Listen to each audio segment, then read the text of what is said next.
Dios les bendiga, hermanos. Damos gracias a Dios por la oportunidad de saludarles, por la oportunidad también de compartir la meditación del Evangelio en este día domingo.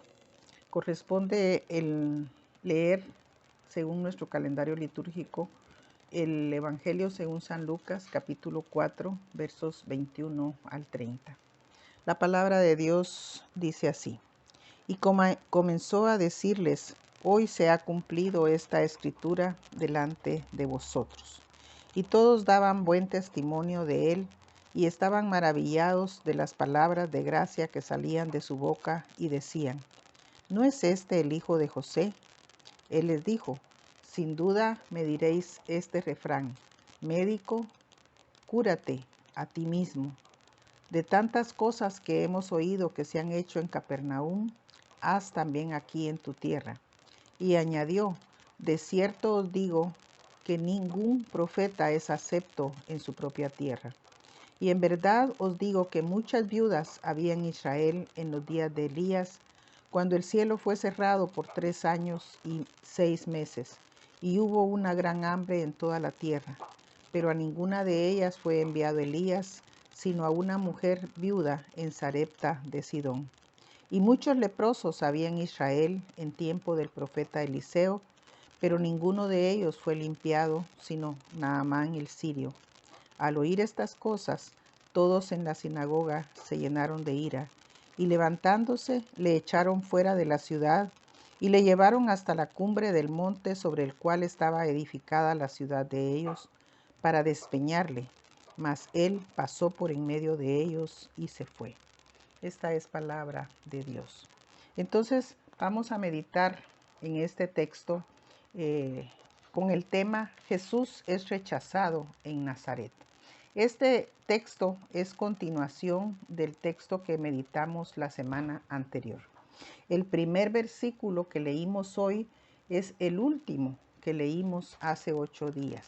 Y partimos precisamente para la reflexión entonces de esa frase que Jesús expresó al terminar de leer el libro de Isaías, el rollo, y al empezar a explicarlo en la sinagoga.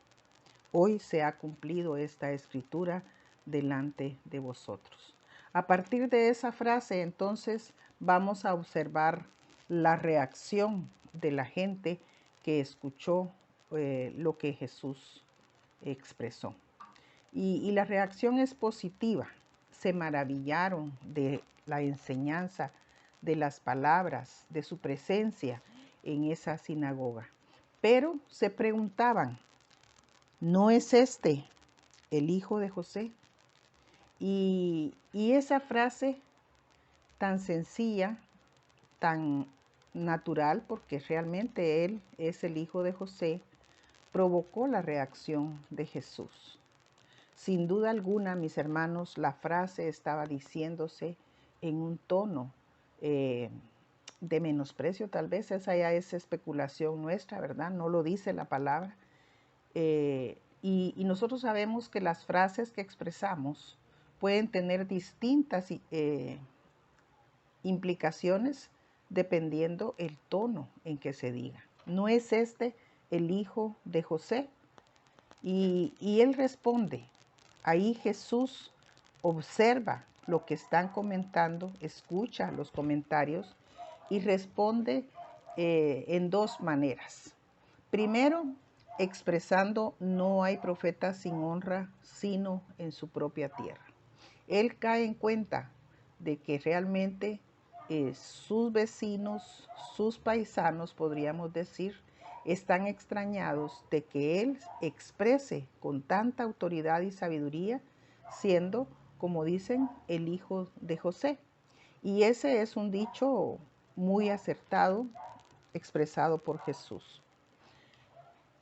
Ellos están, él está interpretando también que esa gente que está tal vez curiosa, también desea ver tantos milagros como ya hizo en Capernaum, según las palabras de Jesús, que las haga también ahí en Nazaret.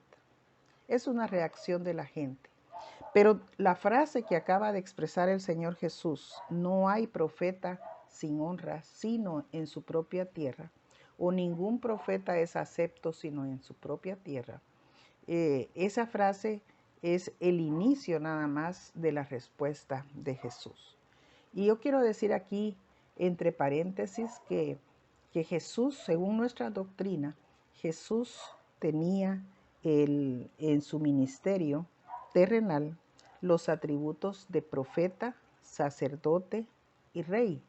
Y en el desarrollo del texto bíblico nosotros podemos encontrar la base para afirmar lo que estamos diciendo.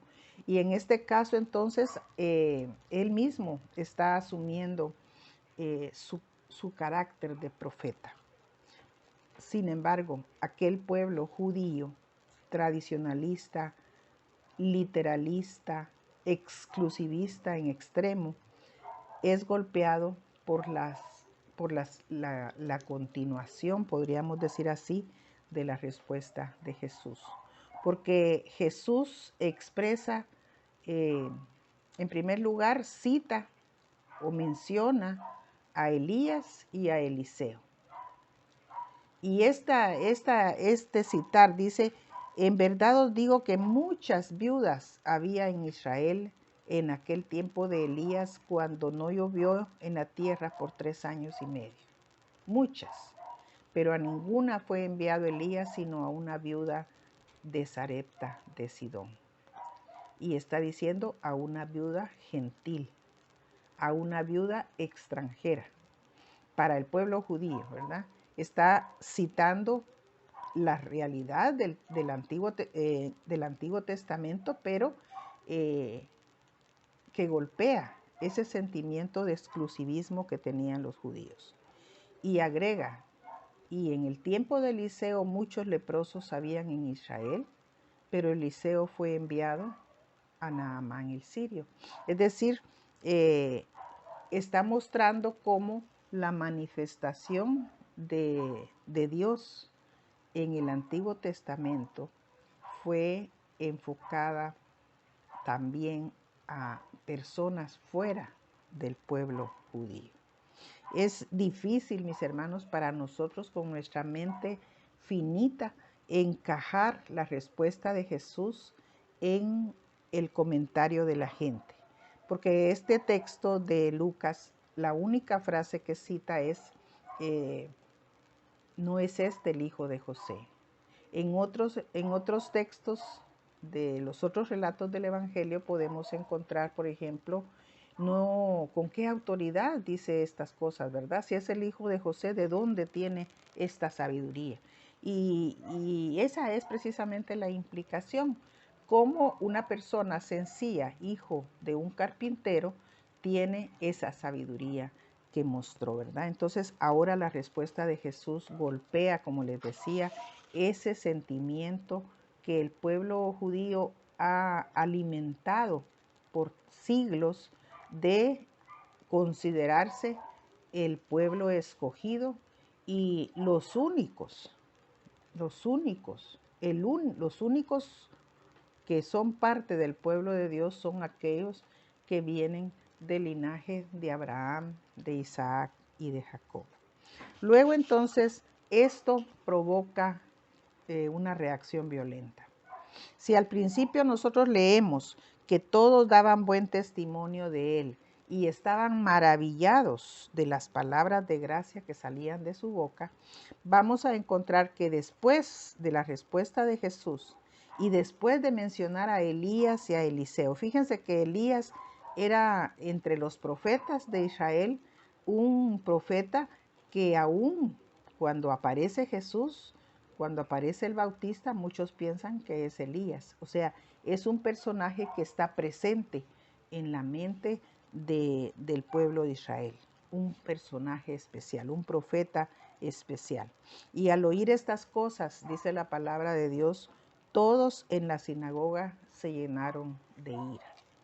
Nosotros hemos experimentado, mis hermanos, cómo la palabra predicada, el evangelio predicado, en determinados momentos maravilla a las personas pero también la misma palabra en otro contexto, en otro momento, puede despertar la ira de las personas. Y en este caso, todos en la sinagoga se llenan de ira. Y es una ira que provoca también el deseo o la intención de hacerle daño a Jesús. Y entonces dice la palabra, se levantaron, le echaron fuera de la ciudad, lo llevaron hasta la cumbre del monte sobre el cual estaba edificada la ciudad de ellos para despeñarle. Es decir, Nazaret entonces estaba edificada en un monte, en un terreno alto, y quisieron despeñarlo. Mas él pasó por en medio de ellos y se fue. No lo tocaron. Ahora nosotros tenemos que, entonces, para nuestra aplicación, para nuestro momento que estamos viviendo como iglesia, mis hermanos, nosotros tenemos que tomar en cuenta este exclusivismo del pueblo de Israel en contraposición a un mensaje que Jesús empieza a predicar y que es un mensaje para todos. Recordémonos que siempre la gracia del Señor va dirigida a todos los que les recibieron, a los que creen en su nombre, les dio potestad de ser hechos hijos de Dios. Entonces también dice la palabra, de tal manera amó Dios al mundo que ha dado a su Hijo unigénito para que todo aquel que en él crea. Pablo lo va a decir después en Gálatas, no hay judío ni griego, no hay esclavo ni libre, todos somos uno en Cristo Jesús. Es decir, a nosotros nos corresponde, mis hermanos, tener una posición o una predicación que no sea exclusiva. Al contrario, tenemos que ser inclusivos.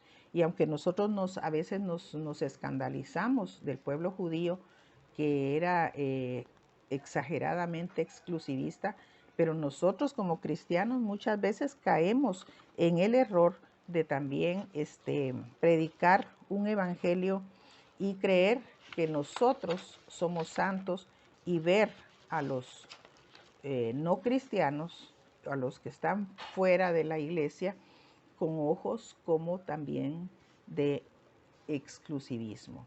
El Israel es el pueblo de Dios, eso no lo vamos a negar ni lo vamos a borrar del texto bíblico. Israel es el pueblo de Dios. Pero hoy, en este tiempo, ustedes se han visto cómo en muchas iglesias se ha desatado una ola de exaltación del pueblo de Israel. Muchas iglesias están llenas de símbolos de Israel. Se están incluyendo dentro del templo incluso algunos instrumentos que se usaban en aquel tiempo, ¿verdad? Y es como una ola. Y nosotros tenemos que siempre reconocer que Israel es el pueblo escogido, pero también reconocer y recordar el mensaje que a los suyos vino y los suyos no les recibieron. Y a todos los que les recibieron, les dio potestad de ser hechos hijos de Dios. Así que nosotros nos tenemos que enfocar en tener una actitud diferente, de expresar con nuestra vida, con nuestro testimonio, con nuestra predicación, con nuestra enseñanza, ese amor que expresó Jesús, el mismo amor que manifestó Jesús, la misma misericordia que manifestó Jesús, no solamente para los que están dentro de la iglesia, sino para todo aquel ser humano que esté frente a nosotros con una necesidad de Dios, necesidad material, cualquier tipo de necesidad. Nuestro mensaje, nuestro testimonio, nuestro servicio tiene que enfocarse a todos, sin distinción. Que Dios les bendiga, mis hermanos.